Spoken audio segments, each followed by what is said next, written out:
নমস্কার বন্ধুরা, পম্পার কিচেনে আপনাদের সকলকে স্বাগত। আজ আমি চিনি আর সুজি দিয়ে অপূর্ব স্বাদের একটা মিষ্টির রেসিপি আপনাদের সাথে শেয়ার করব। ঘরোয়া কয়েকটা উপকরণ দিয়ে খুব সহজে আর খুব কম সময়ে এই মিষ্টিটা একবার হলেও আমার মতো ট্রাই করতে পারেন। এটা দেখতে যেমন সুন্দর, খেতে তেমনই অপূর্ব অসাধারণ। একবার খেলে বারবার বানাতে ইচ্ছা হবে। তাহলে চলুন দেরি না করে আজকের এই অপূর্ব স্বাদের শুকনো মিষ্টির রেসিপিটা দেখে নেওয়া যাক।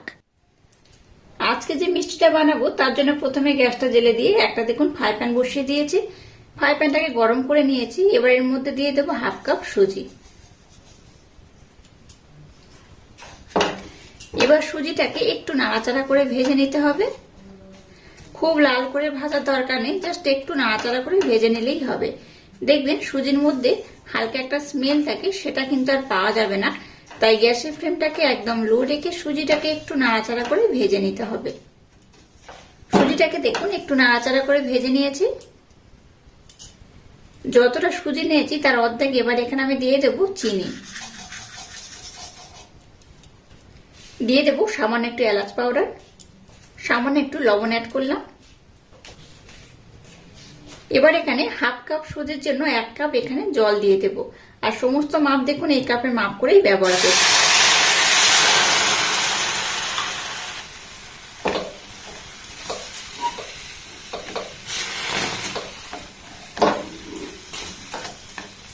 এবার সমস্ত উপকরণ একটু নাড়াচাড়া করে একটু ডো যেমন হয় ঠিক সেইভাবে বানিয়ে নিতে হবে। আজকের এই মিষ্টিটা আমি যেভাবে বানাবো একদম সহজ পদ্ধতিতে বানাবো। আশা করছি আপনাদের ভীষণ ভালো লাগবে। এইভাবে একবার হলেও ট্রাই করবেন। বাচ্চা থেকে বড় সবাই ভীষণ পছন্দ করবে আর খুব মজা করে খাবে। হাফ কাপ সুজির জন্য 1 কাপ জল দিয়ে মিশ্রণটাকে দেখুন খুব সুন্দর আমি একদম মাখো মাখো করে নিয়েছি। আর দেখুন এটা কিন্তু ডো হয়ে যাচ্ছে, দেখে বুঝতেই পারছেন এটা কিন্তু এইরকমই হবে। তাতে করে আজকের এই মিষ্টিটা একদম পারফেক্ট হবে। এবার আমি গ্যাসটাকে বন্ধ করে দেব আর মিশ্রণটাকে একটু হালকা ঠান্ডা করে নেব। খুব যেমন ঠান্ডা করব না, আবার কিন্তু খুব গরম থাকলেও এটাকে মাখা যাবে না, তাই একটু হালকা ঠান্ডা করে নিতে হবে। তো গ্যাসটাকে বন্ধ করে দিলাম। এবার মিশ্রণটাকে একটু হালকা ঠান্ডা করে নেব, তারপর নেক্সট স্টেপ আপনাদের সাথে শেয়ার করব। মিশ্রণটাকে দেখুন একটু হালকা ঠান্ডা করে নিয়েছি। এবার এখানে দিয়ে দেবো ময়দা। ছোট্ট চামচের 1 চামচ দিলেই হবে, খুব বেশি দরকার নেই, অল্প করে দিলেই হবে। দিয়ে দেবো সাদা তিল।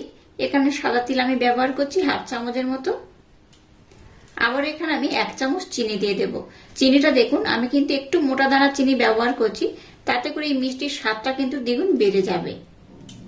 এবার সমস্ত উপকরণ খুব সুন্দর করে মেখে নেব। আচ্ছা, চিনিটাকে কিন্তু ব্লেন্ড করে ব্যবহার করা যাবে না, গোটা দানা চিনি এরকম ব্যবহার করতে হবে। তাতে করে আজকে যে মিষ্টিটা বানাবো বা যে রেসিপিটা বানাবো খুব সুন্দর দেখতে হবে, খেতেও কিন্তু অপূর্ব হবে।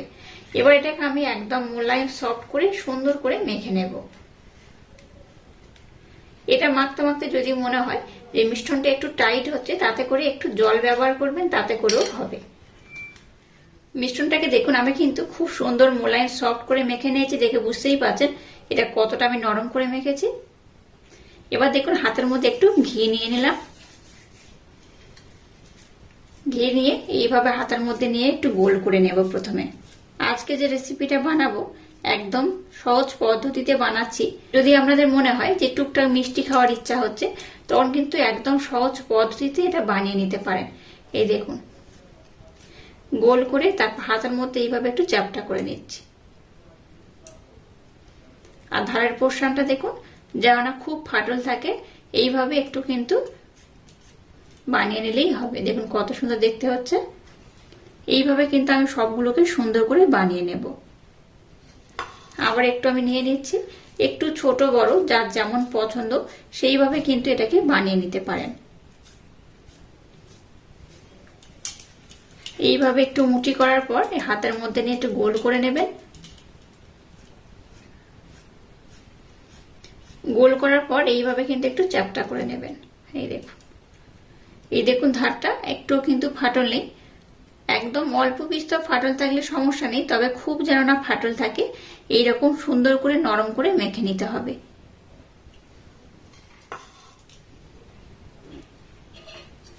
এবার দেখুন গ্যাসটা জেলে দিয়ে একটা ফ্রাই প্যান বসিয়ে ফ্রাই প্যানের মধ্যে তেল দিয়ে দিয়েছি আর তেলটাকে আমি মিডিয়াম গরম করে নিয়েছি। এবার যেগুলো মিষ্টি শেপ দিয়েছি সেগুলো তেলের মধ্যে দিয়ে দেব। আমি একদম ডুবো তেলে ভাজবো না, কম তেলেই ভেজে নেব।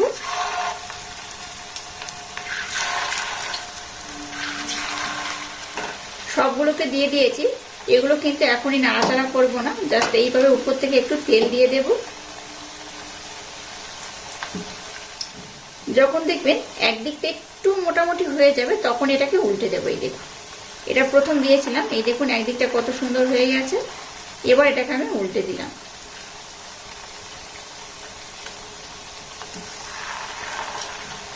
খুব লাল করেও ভাজতে পারে, আবার কিন্তু একটু হালকা লাল করেও এগুলোকে ভেজে নিতে পারেন।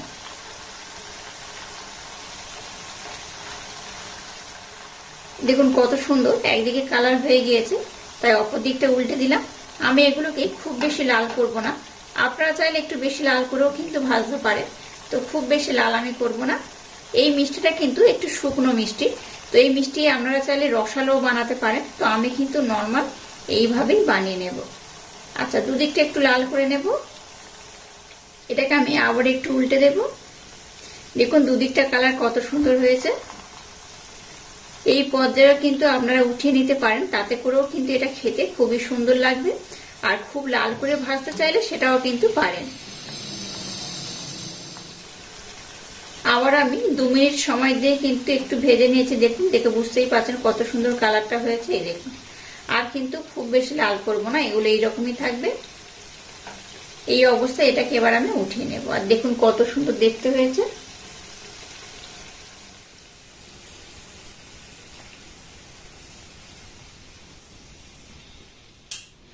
দেখুন এই মিষ্টিগুলোকে আমি খুব সুন্দর করে বানিয়ে নিয়েছি, আর কত সুন্দর দেখতে হয়েছে। দেখুন, এটা দেখতে যেমন সুন্দর, খেতে কিন্তু তেমনই অপূর্ব, অসাধারণ। বাচ্চা থেকে বড় সবাই কিন্তু ভীষণ পছন্দ করবে। আর খুব সহজ পদ্ধতিতে যেহেতু বানানো, এটা বানাতে খুব একটা বেশি সময়ও লাগবে না। এগুলোকে এক ধরনের মিষ্টি পিঠা কিংবা মিষ্টি বিস্কিটও বলতে পারেন। আর এইভাবে যদি বাচ্চা থেকে বড় যেই খাবে সেই কিন্তু আবারও বানাতে বলবে। যেহেতু বানাতে খুব একটা বেশি সময় লাগে না, খুব কম সময়ে বানানো হয়ে যায়, তাই একবার হলেও কিন্তু এইভাবে ট্রাই করবেন। আশা করছি আপনাদের ভীষণ ভালো লাগবে। আর যদি মনে হয় এই পিঠেটা বা এই মিষ্টিটা যদি মনে হয় রসালো খাবেন, তাহলে কিন্তু চিনি শিরার মধ্যেও দিতে পারেন, তাতে করেও দেখতে সুন্দর হবে, খেতেও ভালো লাগবে। আর আমি যেহেতু এটাকে রসালো বানাবো না, তাই কিন্তু এইভাবে রেখে দেব। এটা যখন ঠান্ডা হবে তখন কিন্তু একটু খাস্তা হবে, তবে ভিতর থেকে নরম থাকবে, বাইরে একটু খাস্তা হবে। এখন যেহেতু গরম রয়েছে তাই কিন্তু নরম থাকবে। তো আমি নরম অবস্থায় আপনাদেরকে একটা দেখাচ্ছি। দেখুন কতটা সুন্দর এটা হয়েছে। এই দেখুন, বেশ গরম রয়েছে। এই দেখুন ভিতরটা কত সুন্দর হয়েছে, আর এখনো দেখুন বেশ গরম রয়েছে। এই দেখুন, এটা যেমন খেতে ভালো লাগে, দেখতেও কিন্তু সুন্দর হয়েছে। এইভাবে একবার হলেও ট্রাই করবেন, আশা করছি ভীষণ ভালো লাগবে। আর আজকের এই অপূর্ব স্বাদের রেসিপিটা যদি আপনাদের ভালো লাগে, তাহলে চ্যানেলটাকে লাইক, শেয়ার, কমেন্ট এবং সাবস্ক্রাইব করবেন। আর পাশে থাকা বেল আইকনটা প্রেস করে দেবেন। তাহলে টাটা, আবার দেখা হচ্ছে নতুন কোনো রেসিপি নিয়ে।